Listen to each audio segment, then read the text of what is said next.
philosophies like don't judge. Then why are you judging me for judging? Jesus didn't say don't judge. He said judge not lest you be judged. He's not saying don't make judgments. He's saying don't judge hypocritically. If Right. you've got that problem, fix it, then go help your brother. You couldn't take the speck out of your brother's eye if you didn't make a judgment. That's right.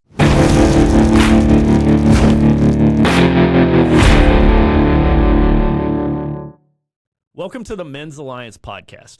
Men's Alliance is a growing movement of tribes across the nation that meet weekly for rugged outdoor workouts and a real-world devotion around a fire. If you want to be a part of what we're doing, join us at men'salliancetribe.com, where you can find a tribe near you or come to one of our Start the Fire weekends. So check us out at men'salliancetribe.com. Now stay tuned for this great podcast. Welcome to the Men's Alliance podcast. I'm Dave Mills, and with me today is an incredible guest. We're lucky to have him. This is Dr. Frank Turek. Frank Turek is, that's right, crowd goes wild. I bring my own crowd, David. He brought his crowd with him. That's right. It's just so cool having you on here, Frank. We're just excited about it. Frank's the author of numerous books, right? His latest, I believe it's your latest, is the Hollywood one.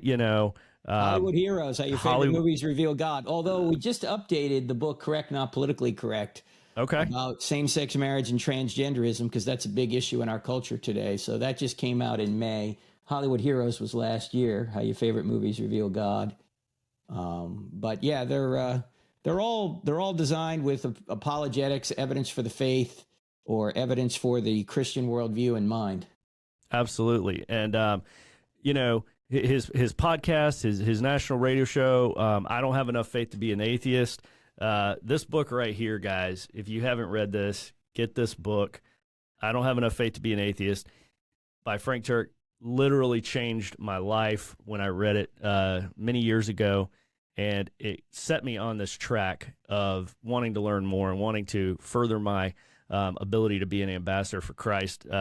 And then another great one that I wanted to plug is Stealing from God. All right, so check this one out. This makes an incredible case for the existence of God using things like logic and reason and not just feelings. So check those out. Can't hold up all of his books here, but I thought I would hold up those two. So that's who we have with us today. Frank, thanks for coming on the Men's Alliance podcast. Yeah, my pleasure. Thanks for having me on.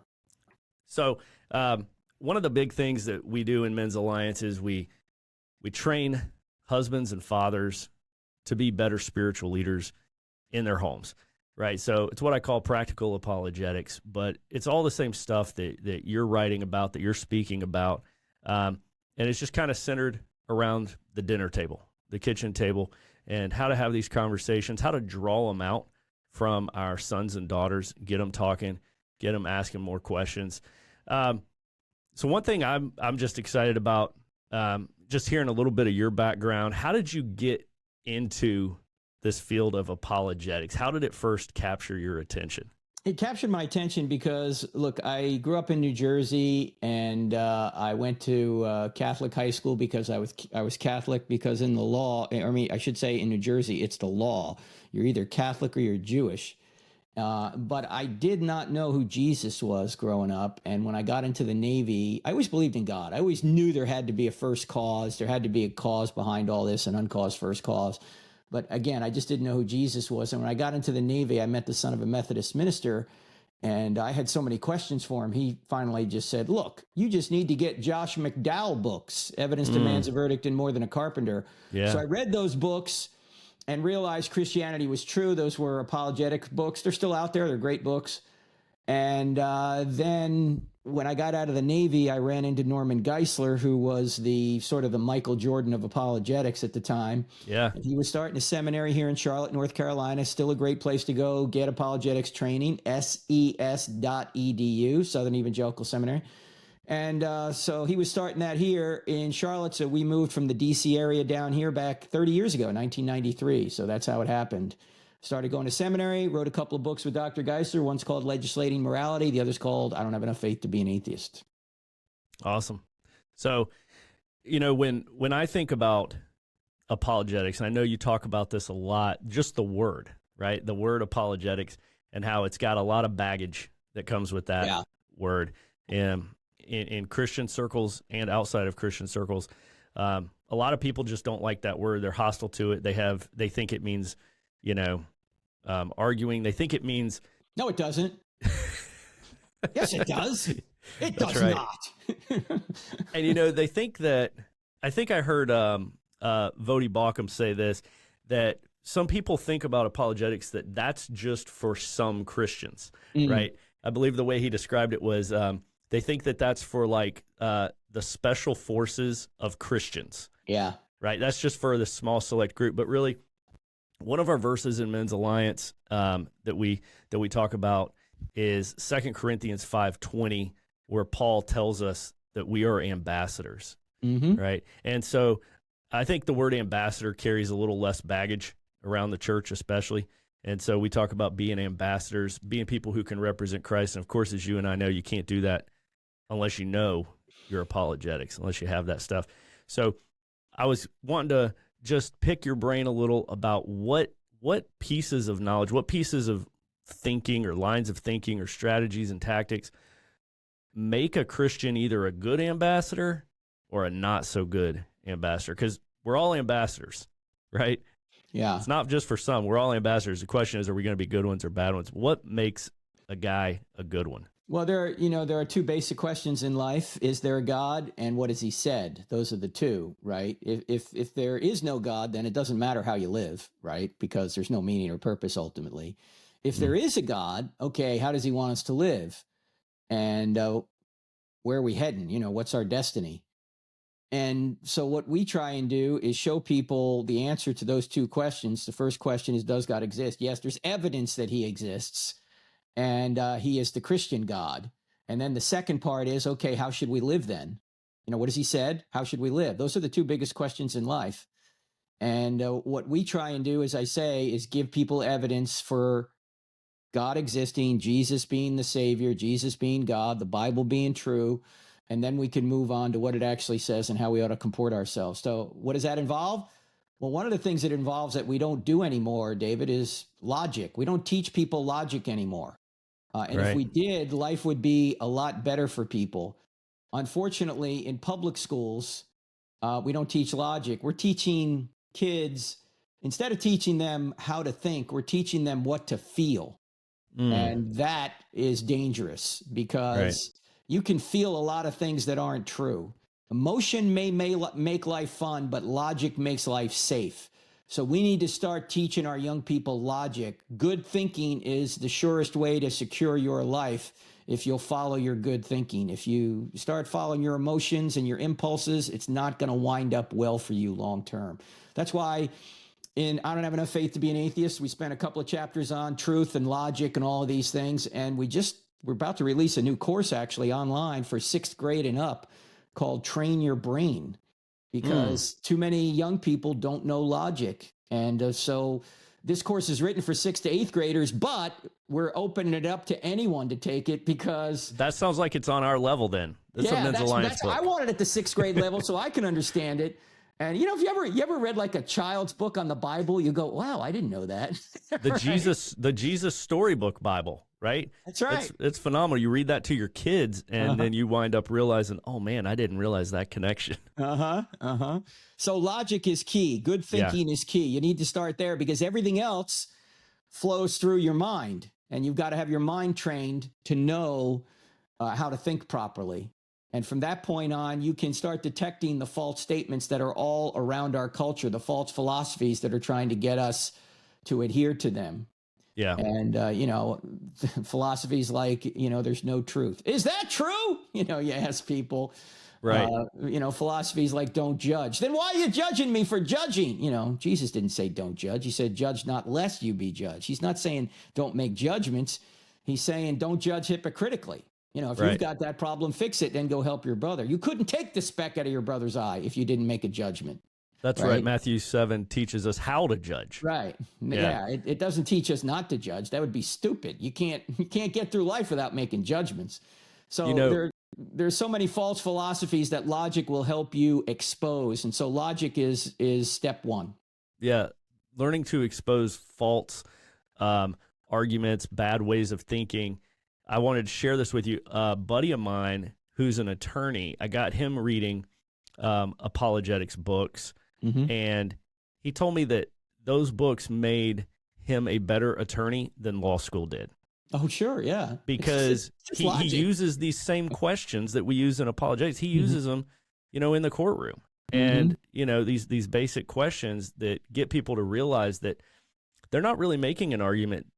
They don't have any supporting, facts. They're just making conclusions. They're just stating conclusions. And I think that's one of the biggest things that I've taken away from learning apologetics is being able, like you said, to recognize that stuff and then ask questions that help the other person to maybe see it as well. That's right, yeah, because most people, their worldview is just a string of slogans that they've strung together, not realizing the slogans aren't even true, and even if they were, they'd be mutually contradictory, so they can't all be true. And what you need to do is question the slogan. What do you mean by that? You had Greg Kokel on here, my friend recently, who wrote the book Tactics. He's famous for saying, what do you mean by that? How'd you come to that conclusion? Right. Why do you think that's true? What evidence do you have for that, right? So yeah, asking questions, especially in this culture, is much more effective than making statements. Yeah. Because you're not making any claims when you're asking questions. You're simply trying to get information, and the people that you're trying to convince that Christianity is true have to first be convinced that what they believe is false before they're going to accept Christianity. Yeah. And one of the ways you can do that is ask them enough questions to where they go, gee, I don't even know the answer to that. Why do I even believe that? Mm-hmm. Right? What's an example or two of a like a bumper sticker, slogan, philosophy that you hear people say that you recognize instantly as being like, this is only as deep as a Frisbee, and this person's never thought it through? What can you give us like an example or two? Like there's no the truth, only my truth. You have your truth, I have my truth. You'll have your truth, I'll have my truth. We'll all get along, right? It sounds so right. It sounds so Oprah, doesn't it? It's so good. It's the it crowd sounds like pleasing. We all want to believe this, but when someone says there isn't the truth, only my truth, that's a the truth claim. They're saying this is the truth, right? Right. That you have your truth, I have my truth. Well, no. That's defeating itself. If you're saying people just make up their own truth, that statement that people just make up their own truth, you're claiming is the truth. It's not just my truth. It's the truth. Well, wait a minute. You can't have it both ways. There's no such thing as your truth. There's no such thing as my truth. There's just truth. I mean, if you're going to say you have your own truth, you might as well say I have my own math. You don't have your own math. 2 + 2 = 4 for everybody. You don't have your private math and I have my private math, That's awesome. That's a good one. This whole idea of, you have your truth, I have my truth is nonsense. There's just the truth. Another one that I've heard you talk a lot about, in fact, you've written an entire book on it, is the phrase that people will say, you can't legislate morality. Yeah. Yeah, that's all you can legislate. That's what all laws do. Every law declares one behavior right and the opposite behavior wrong. So you can't think of a law that doesn't legislate some moral position. In fact, that's what law is. It's morality codified. Unfortunately, in our country, quite often now it's immorality codified, right? Mm-hmm. Like when President Biden came out about a year and a half ago and basically said, if you don't affirm your child with gender affirming care, we may come take that child from you. Mm. And California, they're talking about doing that now with a certain bill in the California legislature. They want to come to your door and take your child from you if your boy thinks he's a girl and you say you're not a girl. Yeah, this is talk madness. About legislating immorality. That's legislating immorality, yeah. And this is why Christians have to be engaged, because if we're supposed to love our neighbor, we have to make sure our neighbor isn't mistreated by the government. And in this case, they would be mistreated by the government. So where are the Christians? Why aren't Christians speaking up about this? Right. And I think that we hear the phrase, you can't legislate morality. And a lot of Christians they hear that, and they just take it, and they're not really thinking it through on that deeper level, like you just unpacked it. And you realize when you do, hold on, wait, we need to push pause when people say that, and we need to push back a little bit with some good sound thinking. Another one that I put in that category is keep your laws off my body. Right? That's like a bumper sticker philosophy that people just say all the time. Hey, keep your laws off my body. Hey, Don't tell me what to do with my body. And I'm sure that I got this from you at some point a few years ago. You said every law tells you something not to do with your body. Yeah, sure. Right. Yeah. And you went through this whole list. You're like, that murder, that's something you shouldn't do with your body. Jaywalking, something, right? Like even tax codes are telling you things you shouldn't do right with your body, right? Not only that, that's a moral proclamation. You ought not That's right. put laws on me. Well, that's a law you're putting on me right now, that I ought not do something. You're doing the same thing you say I can't do. You're telling me I ought not do something, like put laws on you. Well, you're putting that law on me, right? That's right. And what people seem to forget is that if you don't have certain laws in place, you are imposing the effects of not having law enforcement on other people. So when you say that a woman can abort her child up to the 9th month of pregnancy, you're imposing death on the baby whenever she chooses an abortion. That's a negative effect. You're also imposing on the father that he has no right to the child, that he has no right at all, and the child has no right either. The woman has all the rights to kill her child. Well, you're imposing negative effects on other people when you do that. It's unavoidable. The pro-life side wants to impose continued pregnancy on the mother until birth. The pro-choice side, so-called pro-choice side, really now it's the pro-abortion side, they want to impose death on the baby whenever abortion's chosen. Both of those are moral positions. The only question is, which is the right moral position? It's not about whether or not we can legislate morality. The question is, whose morality will we legislate? And I always say, I don't want to legislate my morality. I don't want to legislate your morality. I want to legislate the morality.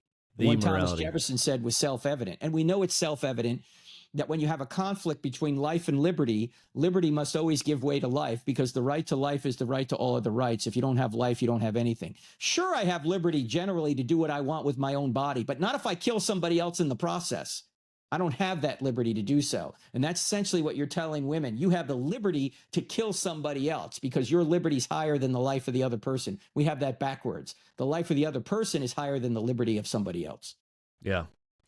That's so good. There's a specific tactic you write about, you talk about, you call it the Roadrunner tactic. And I believe, correct me if I'm wrong here, I believe you've said that was the most important thing, the most important single thing you've learned about doing apologetics, right? Yeah, knowing how to turn a claim on itself, knowing that so many people violate the law of non-contradiction, which says opposite ideas cannot both be true at the same time and in the same sense. So when someone says there's no truth, that can't be true, because if it's true, it's false, right? In other words, they're saying it's true that there's no truth, right? That's just logically incoherent. Or it'd be like someone saying God exists and God doesn't exist at the same time and in the same sense. They both can't be true, right? Yeah. One of those is true and the other's false. So being able to point out logical contradictions is the key, because every other worldview could make sense if you allowed them contradiction, but you can't allow them contradiction. So you have to point out their contradictions. So for dads sitting around dinner tables with maybe their kid who just came back from their freshman year at State University or whatever, and that kid is saying something, I think one of the most common ones that we're hearing is basically what would just be pluralism, right? Wrapped up in a shiny Oprah slogan. Using that Roadrunner tactic that you were just talking about, give dads a tool for how to use that tactic when your kid is at the table saying something like, I think we're all worshiping the same God. We just call them by different names. We're all on different paths to the same destination, that kind of thing. Well, that kind of thing, I mean, that could be true, right? You just have to ask them, what do you mean by that? And why do you think that's true? How can we all be on the same path when all the paths they contradict one another, right? I mean, if God accepted people believing false things about him and still accepted them, then okay, maybe pluralism could be true. It wouldn't tell you the truth about the nature of God, though, because, say, Islam says God is completely one, and Christianity says God is one, but he's three persons in one divine essence. Those are two different gods. So they both couldn't teach the truth about God at the same time.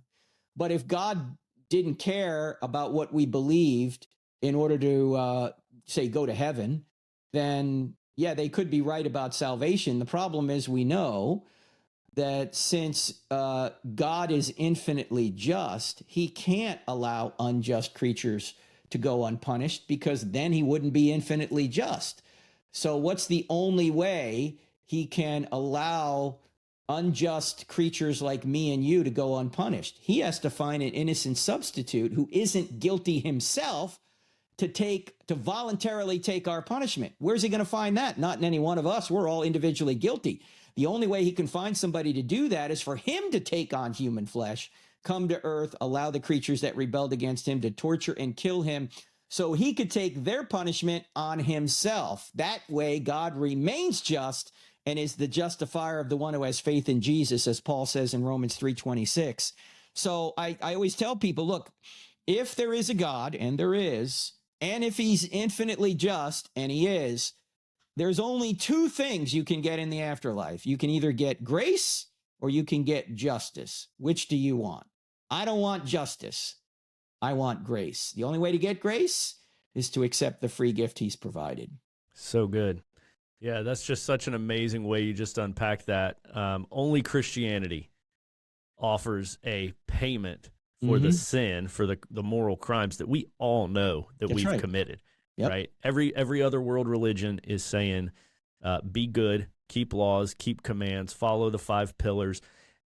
And only Christianity says you can never do this on your own. You need somebody else to come do it for you. You know, and here's who did it. It's an interesting thought experiment to say to someone, do you realize that you can get to heaven by being good? Yeah, it's possible. You just have to be perfect your whole life. Too late for me. How about you? Yeah. All right. Even in your thought life. Yeah. So, wow, that's awesome. I mean, it's theoretically possible. It's just not actually achievable because we're all sinners. Correct. Yeah. Hey, we're going to take a savior if you're morally pure, but none of us are morally pure. It's theoretically possible. That's right. We're going to take a quick break for a commercial, and then we'll be right back with more Frank Turek. Men, are you looking to buy a new home? Maybe it's a vacation home, maybe a rental property, or maybe it's building your dream home, and you need a mortgage. Well, I want to tell you about a tribesman who can help you with just that. Chris Norwood, call sign Coop from Hammer Tribe. He works at Town Bank Mortgage. He has been doing this for over 21 years. He's qualified to lend in 16 states. He can definitely help you out. Let me give you his contact info. You can go to townbankmortgage.com/Chris Norwood, or you can call him directly at 804-439-3206. Again, this is Chris Norwood, call sign Coop. He's a Men's Alliance guy from Town Bank Mortgage who can help get you a loan for your dream home. He even helped Iron buy his new house. Check him out. Okay, welcome back. We're here with Frank Turek, author, speaker. I Don't Have Enough Faith to Be an Atheist is his podcast. Author of the book by the same title, Stealing from God, Hollywood Heroes. So great having Dr. Turek on. Frank, I want to ask you, what do you think is holding most men back from engaging, from being a better ambassador for Christ, right? What's keeping most men who are on the sideline, what's keeping them from getting in the game? Wow, that's a good question. I think probably it's probably different for many people, but I'll offer a couple of possibilities, maybe 3 possibilities. Number one, they don't know how because they've never been trained. They couldn't tell their kid why Christianity is true because they don't know themselves. And as you know, you can't share what you don't have. So that's number one. Number two, I think we're overly busy with a bunch of things that might not be as essential as we think they are. I think it's great that kids get involved or parents get involved in their kids' sporting activities. But if it turns out that your life is run around the kids' sporting activities and she's traveling all over the place, and that's taking all of your time, you might want to dial that back a little bit. Life does not revolve around your kids, you know. Wow. And That's a whole podcast we need to do right yeah, there. well, no, I mean, That's so good. it's, I remember this one pastor was saying, why do parents, why are parents more interested in their kids than kids are interested in their parents? And the pastor rightfully said, because parents sacrifice for their kids, whereas kids don't really sacrifice much for their parents. Now, that might change later in life, but growing up, it's the parents who are sacrificing to make sure the kids have the opportunities that the parents want them to have. But sometimes we can over coddle kids and make life all about them, and that does not bode well for them into the future. Life does not revolve around you. In fact, one of the biggest challenges we have, David, I know this is also going to sound really weird. One of our biggest challenges is prosperity. It's not suffering, because when things are going really well and you think you got the world by the tail, that's when you forget about God. That's when you forget about what your real responsibilities are. And that's when you don't grow, when things are going really well. That's the danger period, when you can easily fall into one of the big three temptations: sex, money, or power. And in fact, you look at the history of Israel, you look at, the cycle in Judges. If you go to the book of Judges, when Israel did not have a king, what was the cycle they went through? Well, whenever they got to prosperity, they began to forget about God, and then God would judge them, and then they'd repent and come back, and they'd go through the cycle again. And I think one of the biggest problems we have in America, particularly in the church, is even too much prosperity. We don't want to get engaged because we don't want to risk our prosperity and our comfort. If I speak up about a certain issue, I might lose my job. If I speak up about, if I take too hard a stand, I'm not going to be loved down at the club, right? If I become too much of a Jesus freak, I'm not going to get the notoriety and the recognition that I'd like to have. So Yeah. I think that's a problem. We always got to check ourselves. Look, I don't want to suffer, and you don't want. None of us want to suffer. Right. But when we are prospering, we better dial it back, and we better realize that this could be a period of danger for us, a period of temptation. So people don't know what to share.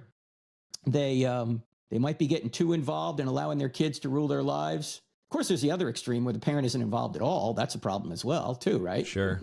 Yeah. And then we get too sucked into sex, money, power. We get too sucked into prosperity, and we don't really make it a priority to know God and to make Him known, which is why we're here, to know God and to make Him known. Moderation is very when it comes to religious beliefs. Moderation is very popular in this country. Yeah, that's what right. And nobody wants to get too dogmatic or too excited or too worked up on anything, because that's just not cool. But they're dogmatic about that. See. That's right. Yeah, I'm dogmatic about moderation. Yeah, that's right. That's something they say. You better be dogmatic about moderation. Yeah. Yeah, and so I think that we've got this cultural kind of pressure to keep a lid on our beliefs, on sharing, and that's why it is important for us to learn some culturally appropriate ways to do it, like learning how to have the conversations, ask questions, weave it in, and some guys, they have this thought in their mind that they have to preach, right? Like, I don't want to be preachy. Man, there's a million other ways. And the first thing you said, first part of your answer there was training, right? You said maybe we just lack the training. Men lack training, and of course that's what you and I are both making it our mission to try to fix that problem, right? So the training's out there. One of the things that I know frustrates you and me as well is when you hear people, maybe they're walking away from the faith, saying things like, I had so many questions that there just weren't answers to. Yeah, I know people say that, and it's frustrating because it is. You see people like, these Christian musicians and even some pastors saying, I've left the faith, and they bring up all these issues. Why is there so much evil in the world? And, how could Jesus be the only way? And, why is why is the Bible so restrictive on sex and all these things? They bring up all these issues as if nobody has ever thought of these questions before and nobody's addressed them before. And there's literally 2,000 years of brilliant minds talking about these issues, or why does God seem so angry in the Old Testament? You know, they come up with all these, they're good questions. Yeah. But nobody does any research, and there's no excuse now. You got Google. I mean, you could get an answer in an instant that it might take somebody 500 years from now a lifetime to get.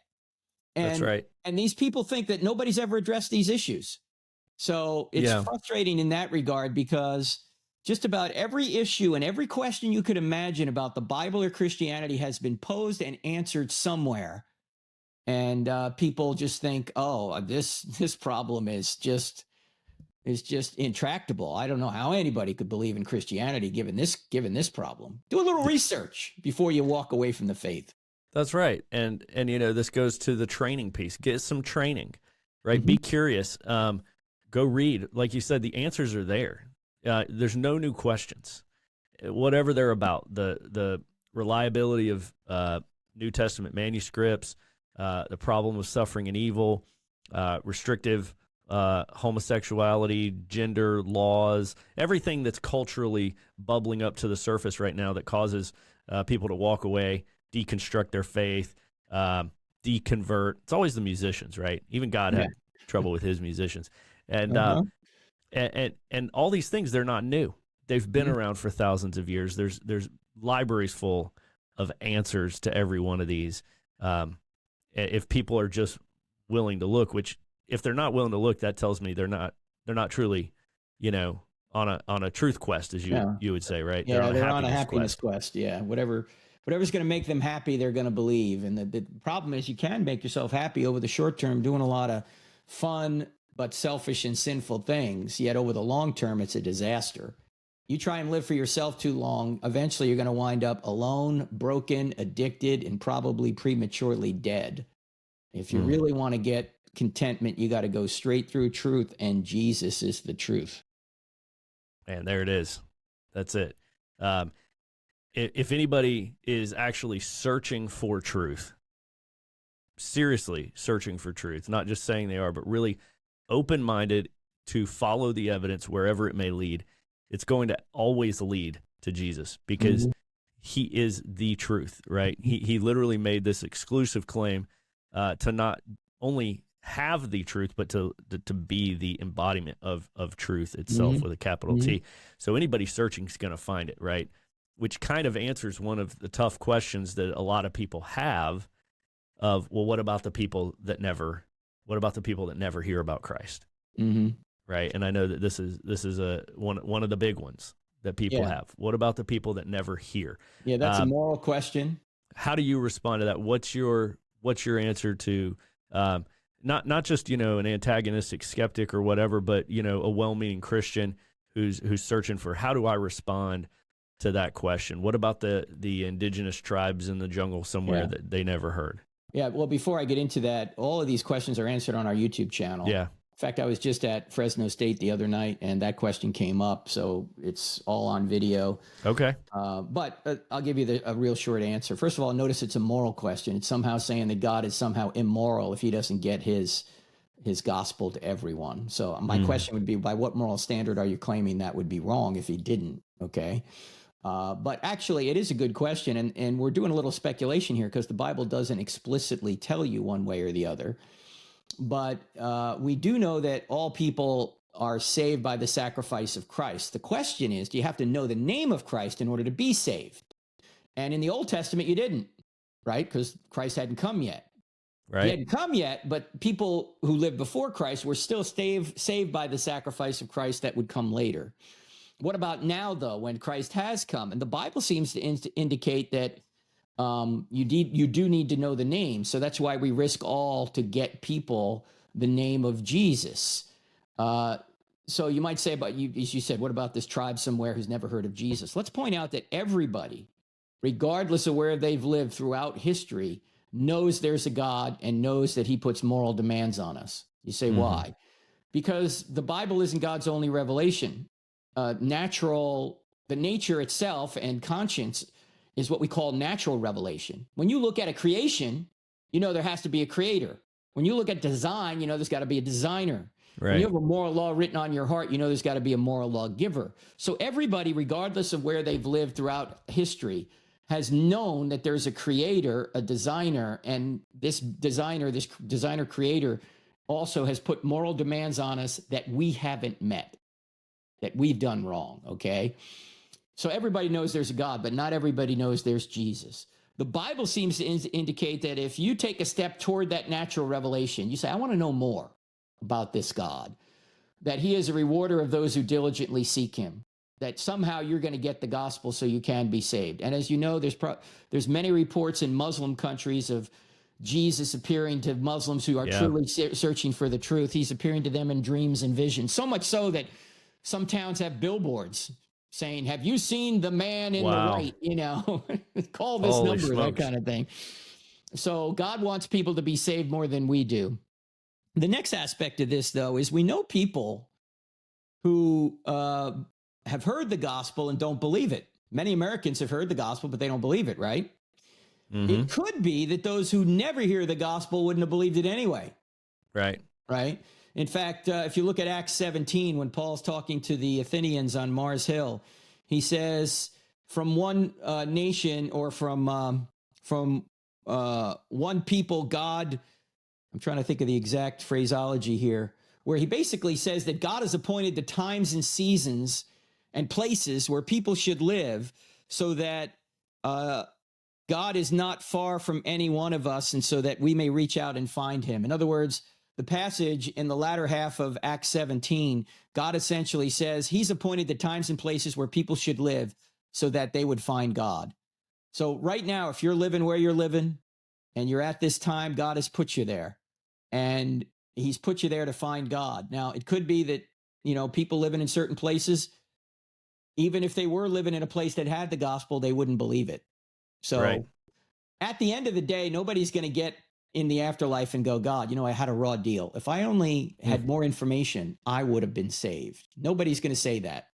And nobody's going to say, I shouldn't be here, I should be there. Because God, being perfectly just, is going to be perfectly just in the afterlife. Again, you're either going to get justice or you're going to get grace, one of those two.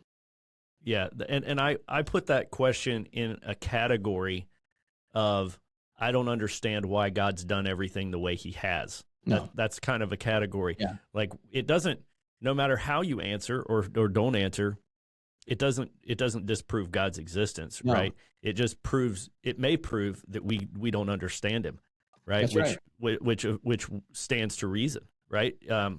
Why would anybody assume that they would be as smart and as understanding and as wise as a omnipotent God? So, you know, it's like kind of a similar question in my mind is when people ask, well, why did God even create the tree of knowledge of good and evil? Why set it up for failure? Well, I don't know, right? We don't know, because that's the mind of God, and I'm not God. But I think we can rest assured that if a God exists and he's all loving and just, then it stands to reason that he has ordered the universe in such a way where everyone who seeks him will find him. Right. And so there's a little bit of, like you said in your response, like, well, the Bible doesn't say explicitly, it requires a little bit of speculation. But if God exists, and there's great evidence that he does, and if the scriptures are true and there's outstanding evidence that they are, then we have to believe that God has set things up in a way, like you said, where nobody's getting a raw deal. And it's certainly logically possible that the people who never hear are the ones who wouldn't accept him if they did. That's that's logically possible. We don't know if it's actually true. Right. But yeah, I think you make a good point that just because there are unanswered questions doesn't mean that the answers we do have don't show that God exists. In fact, it's been put this way. Let me see if I can say this right. Don't allow your doubts to doubt what you do know is true. Mm-hmm. Right? I mean, sure, none of us have all the answers, but just because I don't have an answer to this particular question doesn't mean that all the evidence I do have that God exists isn't good. No, that's still good evidence that God exists, even if I can't figure out what about those that have never heard, or You know, Right. why did God allow this particular evil? That kind of thing. I might not be able to figure that out, but that doesn't negate the good evidence I have that God does exist. And on that thread, talk for a minute about the fact that we do things every day that we have doubts and questions we don't know everything about. Oh, sure. Gee, you can't. When I get in my car, I don't know how the thing Exactly. works, right? I mean, Yeah. and when you're driving, you're not absolutely sure if you're coming over a hill, there's not going to be a car coming the other way in your lane. You don't know that. You take that on faith, but it's faith that is well grounded in evidence. In other words, faith in the Bible is not blindly believing something. Faith means trusting in what you have good evidence to believe is true. Trusting in what you have good evidence to believe is true. So through a lot of experience, I can trust, not with 100% certainty, but with enough to keep driving to go over that hill and be pretty sure I'm going to be safe, that there's not going to be a car on the wrong side of the road coming the other way against me. Yeah. So you go into a restaurant, they put a plate of food in front of you. You don't test it to see if it's poisoned, right? I mean, Right. you're trusting in what you have good evidence to believe. Yeah, that's a good nobody's example. absolutely certain. We do stuff every day that we don't have all of our answers. Oh, yeah. Right? If we waited till we had every question answered before we did something, Yeah. we'd never do anything. That's right. Well, think about just getting on an airplane. You don't even know the names of the pilots, right? You don't know where they're from. You have no idea. You're assuming they're trained. You have good evidence they probably were, right? Mm-hmm. You just, doctor writes your prescription. You go to the pharmacy, hands you a bottle. You chemically test it? No, you just start taking this stuff. Right. And that's such a great example. I think there's so many, from my experience, it's kind of like the older intellectual guys who they've spent their whole life even in a church, or their family's been in church. They've always been like right on the cusp of Christianity. But they're resistant. They're hesitant. They're never there for some reason. They're not taking that next step. And they'll say, well, I just have a lot of questions. I have a lot of unanswered questions. Yeah, they have a lot of unanswered questions. That's just an excuse because there's so many answers out there, as we've already talked about it. And I always ask audiences this question. And so maybe the audience listening right now can just ponder the question I'm going to ask. And the question is this. I want you to think of somebody you know who's not a Christian whom you'd like to be a Christian. A friend, relative, somebody like that. Okay, everybody got somebody? Okay, good. Here's my question about the person you're thinking of. Is the person you're thinking of on a relentless pursuit of truth? They want to know if Christianity is true. Or are they apathetic or maybe even hostile to Christianity? So what do you think as you think about it right now? If you're like most people, you're going to say the person I'm thinking of is apathetic or hostile. It's usually 100-0 when I do this with audiences, or 99-1. Mm-hmm. Yeah, one guy out of 100 is really searching for God. The rest are looking for God like a criminal's looking for a cop. Okay? They're on the run. Why? Because they want to be God of their own lives. They don't want to submit to God. And so they're going to come up with excuse after excuse in order to avoid bowing a knee to a creator. Well, we're all going to bow at some point one way or the other. You might as well do it now. Okay? That's right. So it's not that people, I mean, I'm sure there are some people out there who truly are seeking. If they truly are seeking, they're going to find Jesus. Yep. If they're on the run and they're making excuses, that's just not a good place to be. Yeah. And, I tell them too, listen, I've got unanswered questions. Everyone does. Yeah. You don't have to have every question answered, whatever you can come up with, people that have never heard. And the Apostle Paul, I know it's going to sound odd, but we have more revelation from God than the Apostle Paul had. Oh, wow. Why? Well, Paul probably never saw the book of Revelation, right? He probably didn't see some of the other New Testament books. We have more knowledge about God than Paul had. And Jesus said, when it comes to judgment, to whom much is given, much will be required. Yeah. We've been given so much more than even people who were in the first century were given. Well, that's a great point. Yeah, you can go online now and get access to volume after volume on the Bible and commentaries and Bible Yep. dictionaries and all sorts of books written about the Bible and written about why Christianity is true and answers to all your questions you might have. And Yeah. still people are going, oh, I just can't find the answer.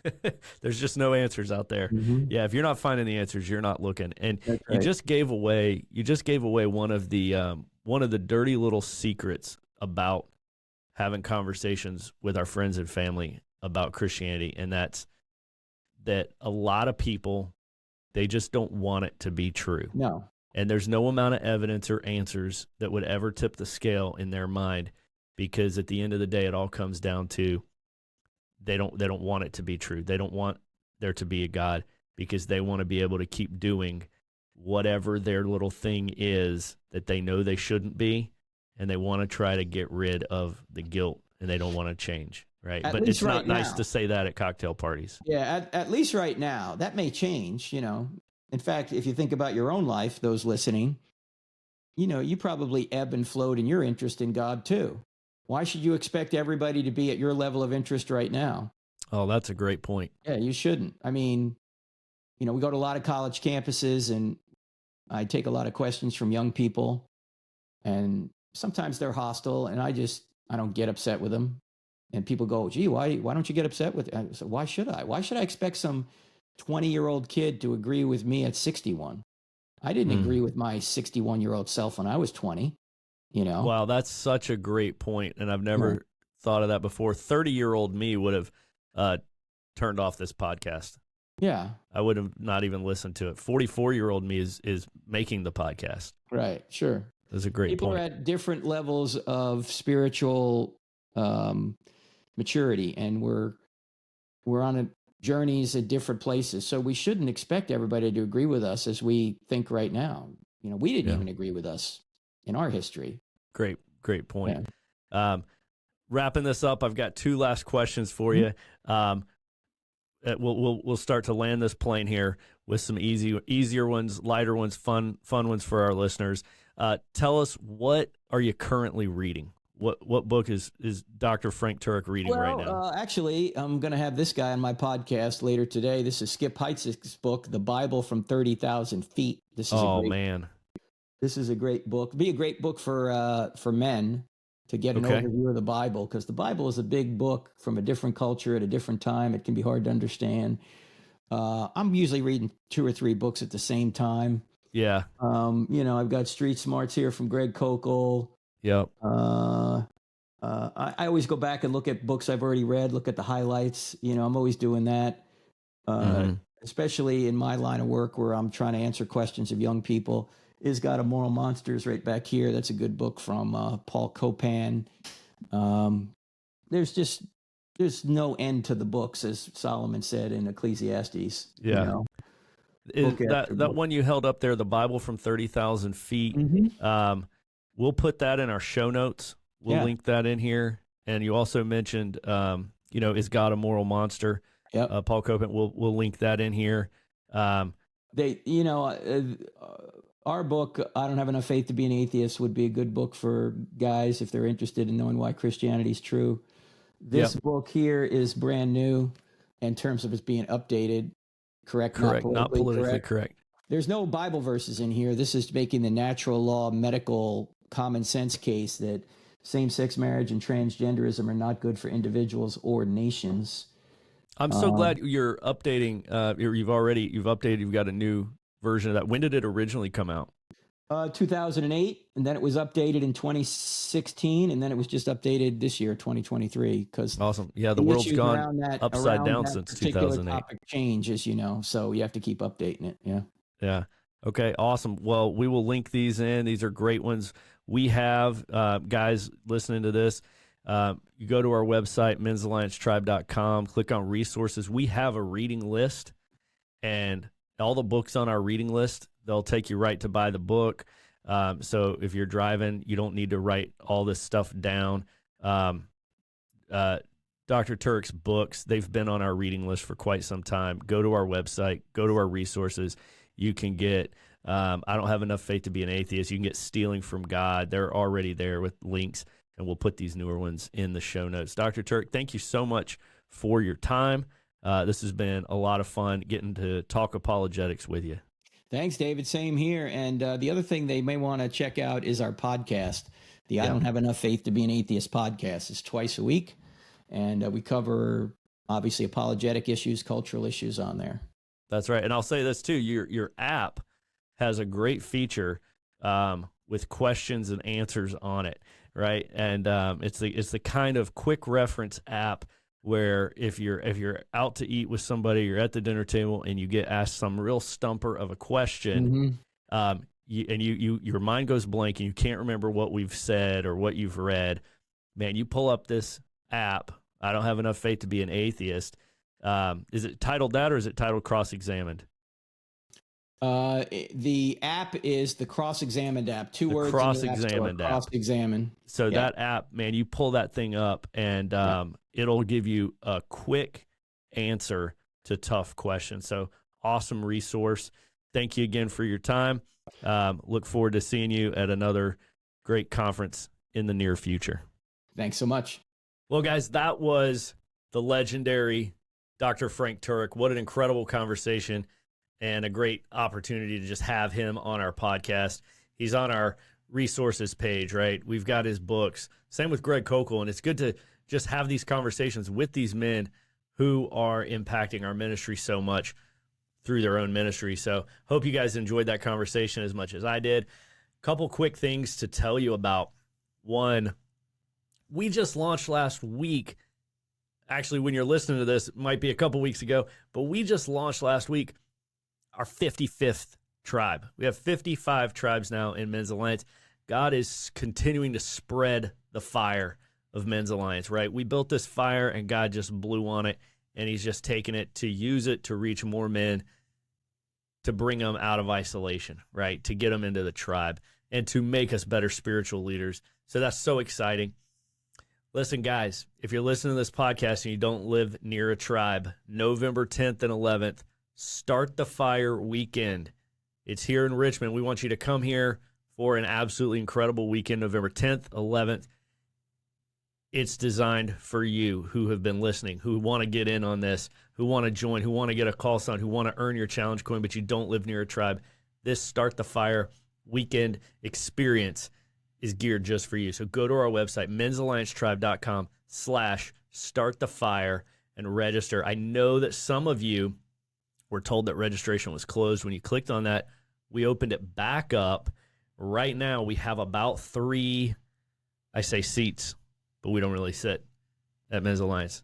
3 bench spots left, right? 3 beds, because we're providing lodging and food. That's why the event costs money. Go check it out, register, get here. We are going to have so much fun flipping tires, swinging sledgehammers, building fires, having devotions, all kinds of outdoor rugged epicness. You're going to leave with a call sign. Hopefully you're going to leave with your challenge coin. If you learn our creed, start working on it before you get here. It's on the homepage of our website. But it's just going to be an event that you never forget. It's going to be an event that you go home and you say, that was the best money I've ever spent in my life. I want to go back to their next weekend experience and bring a friend with me. We've got a whole team of Men's Alliance leaders who have been planning and orchestrating this Start the Fire weekend. Trust me, you're going to absolutely love it. If you can get here at all, get to Richmond, Virginia, November 10th, 11th. Go to our website, men'salliancetribe.com/startthefire. And don't forget to leave us a good review on iTunes or Spotify or whatever you're listening to this podcast on. Please give us a good review because it bumps us up in the ratings and helps other men be able to find us. So leave us a good review. Register for Start the Fire. Go to our website and check out some of our new merch. Look forward to seeing you guys around the fire. Thanks for listening to the Men's Alliance podcast. We hope to see you in one of our tribes or at one of our unforgettable weekend experiences. So join us at men'salliancetribe.com.